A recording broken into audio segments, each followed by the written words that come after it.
আমি আশা করি আজকের এই যে শুভ সূচনা, এই শুভ সূচনার যে ধারাবাহিকতা, সেটা যাতে আগামীতেও অত্যন্ত সুন্দরভাবে একটি কার্যকর ভূমিকা কক্সবাজার জেলা প্রত্যেকটা উপজেলার মধ্যে ছড়িয়ে দিতে পারে আমরা আমাদের কাছ থেকে সে আশায় রাখবো।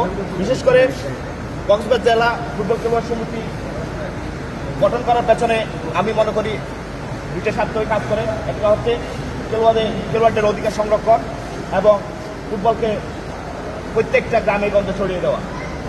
এক্ষেত্রে আমার যে অভিমত সেটা হচ্ছে যে আমাদের সর্বপ্রথম বাংলাদেশের বি লিগ সহ যে সমস্ত সিনিয়র আমাদের খেলোয়াড়বৃন্দ আছে ওনাদের ভূমিকায় সবচেয়ে বেশি হবে।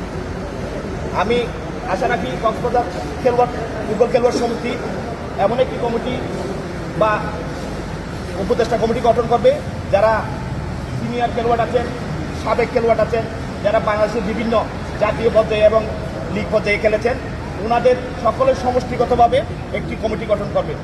এই কমিটির পরামর্শক্রমে যদি প্রত্যেকটা উপজেলায় যে ফুটবলকে এগিয়ে নেওয়ার জন্য আমাদের করণীয় কী সেটা ওনাদের পরামর্শ মোতাবেক ওনারা যদি কার্যকর করার জন্য কাজ করে থাকে, আমি মনে করি অবশ্যই ফুটবল এই কক্সবাজার জেলায় অতীতে যেমন সারা বাংলাদেশে অবদান রেখেছে, আগামীতেও নিজেদের সুনাম অক্ষুণ্ণ রাখতে পারে।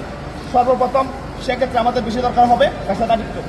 এখন অনেক খেলোয়াড়ই মনে করে আমরা কিছুদিন খেলতেছি, এরপর আমাদের ফিউচারটা কি, আমাদের কর্ম বা আমাদের আয়ের উৎসটা কী হতে পারে, এই বিষয় বিবেচনা করে অনেকে মাঝপথে খেলার বিষয়টা ছেড়ে দেবে।